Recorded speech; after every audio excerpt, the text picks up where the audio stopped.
Hi, everybody. Dan Illman, Mike Beer. Big card at Kentucky Downs on Saturday. Several graded stakes races. The Mint Millions is the big one. It's a grade 3 race number 10. $2 million is the purse at Kentucky Downs. 1 mile on the European type configuration.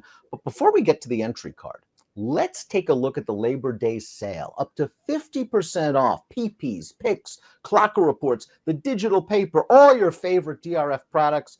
Learn more at shop.drf.com. Here's the field for the grade 3 Mint Millions, and no surprise, a big field at that. 11 and 12 entered in here, including Max KO, 30-1 on the morning line. Annapolis is the horse to beat, Mike. 8-5 on the morning line, has run very well at Saratoga against the likes of Casa Creed, one of the better horses in the country. The biggest question concerning Annapolis is how will he fare over this sort of quirky course?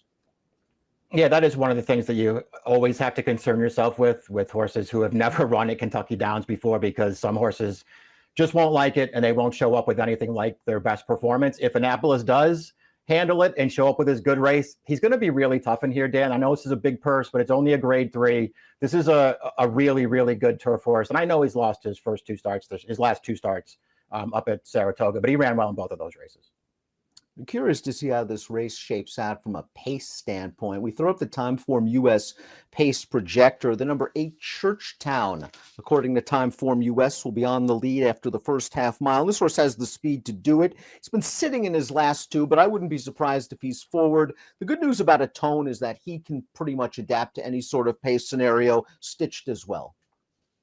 I agree with that. I mean, as far as Atone goes, I mean, we'll find out what kind of, form he's in at this point. And it feels like his last few races aren't his best ones, but he's adaptable as far as pace goes. Churchtown, when I looked at the race, I did sort of feel like that they would probably try to make the lead with this horse this time. He doesn't have to get there, but I think he might be a little bit better when he's able to control things.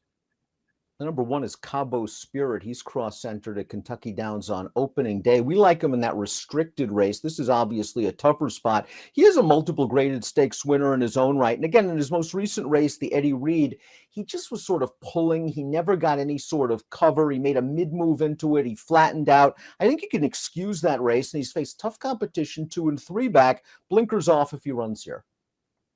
Yeah, I think his last race is fine. We talked about that when we did the preview for the Tapit Stakes, which is on Thursday, I guess. I don't know. I like him better in that race, Dan, but I don't think he's in over his head against this field. I think he fits right in here, and he's another horse at the 15-1 morning line. If this is where they elect to run, I'll be using him. Atone is the number 2. He's a grade 1 stakes winner this year. He won the Pegasus World Cup Turf. His 3 subsequent starts have not been very good, although he was up close to a pretty fast pace last time out in the Arlington Million. And if there's one thing I found out about Atone is he's the kind of horse that needs a perfect trip to win. Yeah, I think you're probably right about that. I mean, overall, he's a pretty good horse. And when things go his way, he's capable of firing a pretty big effort. But you're right. It does feel like when those things happen for him, it's when, he gets a perfect trip and he sort of takes advantage of it. I don't know, man. His last 3 races, to me, they aren't good at all. And I would just point out that Muniz 3 starts back at the fairgrounds. He had a great trip in that race. He was terrible. Last time out was the Arlington Million. He was last that day. But one of the other also-rans did come back and already win a state-bred stake at Horseshoe Indianapolis with an 83 buyer. Stitched is the number 3. He pulled off a 46-1 upset in his most recent start. That was the grade 2 Wise Dan over a wet turf course at Ellis Park. He's been freshened a couple of months since that race. Maybe they found something with Stitched, a horse that was forwardly placed early in his career. It's nice to know he can sit a little bit. Yeah, that is nice to know. Maybe he gets another good trip in this race. He got a good one last time when he pulled off the upset. If nothing else, Dan, I don't know that I'd want to bet him back against this field, but he's certainly been a much better horse as a 4-year-old than he was as a 3-year-old. This horse has really improved this year. The 4 Hosier was graded stakes placed on dirt, and the Rebel earlier in his career when Bob Baffert had him, and he's turned into a useful turf horse for these connections. He was beaten by Stitched in that Wise Dan, then returned to win a stakes race at Ellis Park, going a mile last time out, and he overcame a moderate pace to do so. He's in good form. I wonder if that sort of mid-80s buyer is kind of his ceiling, however. I wonder if it is too. And he's obviously in a position here, Dan, a race where he's just going to have to run better than that if he's going to win. Maybe he can do it. I'm not really high on his prospects in this field, but it'll be a big price if you like him. Smoking Tea, the number 5, is at the board in all 5 of his starts this year, including this win in the restricted Lure at Saratoga. This is off a yielding turf course. He got a solid pace considering the condition of the course. He's on the outside right here, and he's going to be very game to win this race by a neck over Dakota Gold, a horse who likes to finish second like this. Yeah, this horse did get a really good trip in this race. It is at least worth pointing out that he was closer to the fast pace than either the second or the third finishers are, and they're surrounding him right now, Dan. Smoking Tea is just not going to let those horses get by. I don't know what it all means. I do know that his last 2 races are actually pretty good. He's another horse who's come back in really good form as a 4-year-old. This is sort of typical Shug McGahee stuff, man. He just keeps getting, this horse is getting better every time he sends him out there. He was good last time. You put out the purse money, they're going to come. The 6 Ancient Rome is in from overseas. This horse was multiple Group 1 placed as a 2-year-old in France. His most recent start, however, was his first start for Charlie Hills. It was at Goodwood, and he won a race, Mike, that sort of resembled an American-style pace. It was a very fast pace. He was covered up till the end, and he just grinded it up.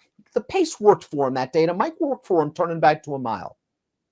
Yeah, I agree with that. I mean, we'll see what it all means. It was, as you mentioned, it's his first start off of a trainer change, and his form prior to that was good. He was a good 2-year-old. He didn't get a ton of racing in last year. He only got those 3 starts in as a 3-year-old, Dan. I think that might have led to him having to get some time in this year to start, progressing back to his good form.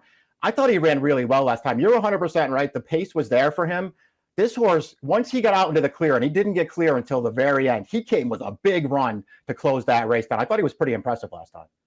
And that race was at 1.25 miles, but he has been successful at these shorter distances in the past, and the pace should be there for him in here. We'll see if he can run late under Jamie Spencer, who said after that race, a very lazy horse. You really got to get into him to keep his mind on business. Gray's Fable is the number 7. This was the beaten favorite behind Hosier last time out. He's the kind of horse that needs a trip because he has no early speed whatsoever, and that race didn't maybe set up the best from him from a pace standpoint. The winner got the jump on him. All things considered, I thought he ran okay. He might be tighter second start back off of a short break.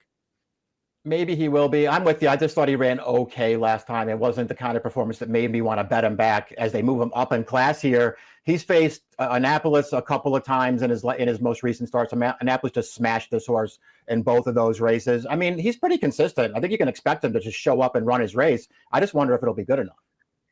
Churchtown is the number 8, and his early speed likely is going to get him right up close to the pace, and he'll probably be in the thick of things when they turn into the long straight at Kentucky Downs. He just missed to Annapolis 2 starts back. Last time out at Woodbine, he was sort of over and behind horses the entire stretch. I'm not sure if he would have won if he got clear, but he had trouble in it to steady a few times.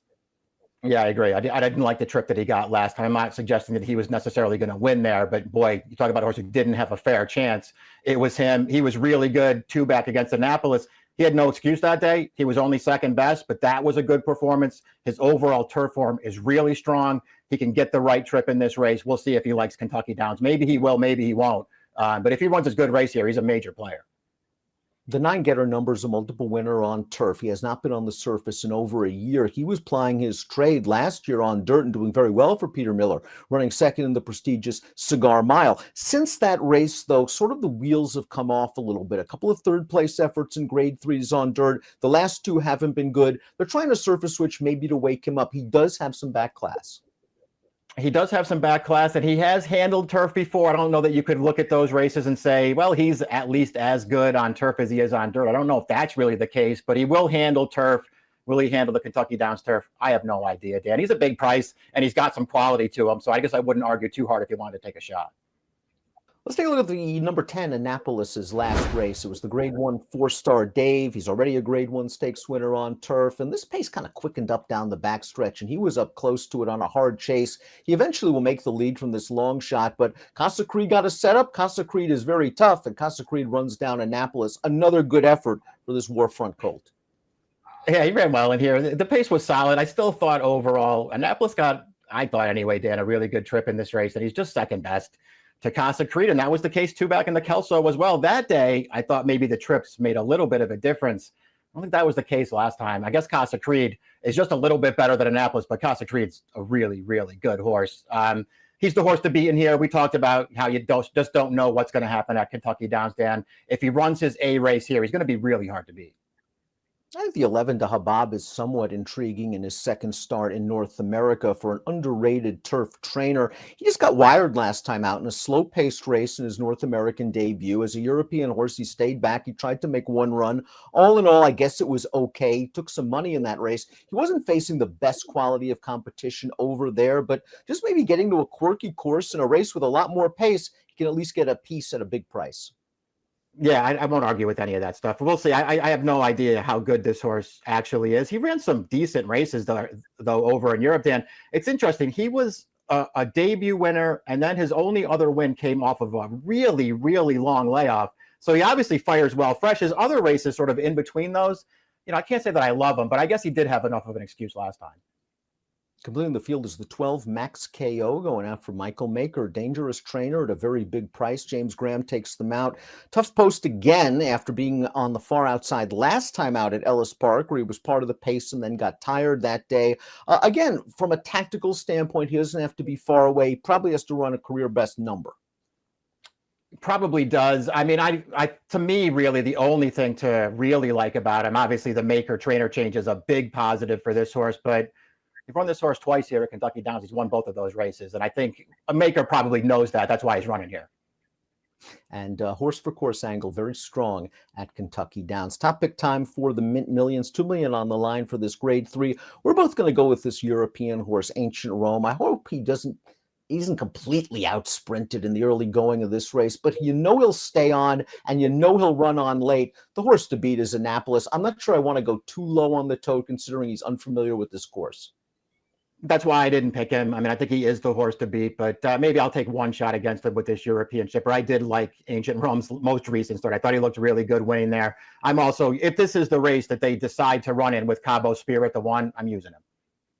We'll both go 6'10" in here, 6'10", 1/8 for Mike, 6'10", 5'1" for me in the Mint Millions. It's one of 2 graded stakes at Kentucky Downs on Saturday. Good luck.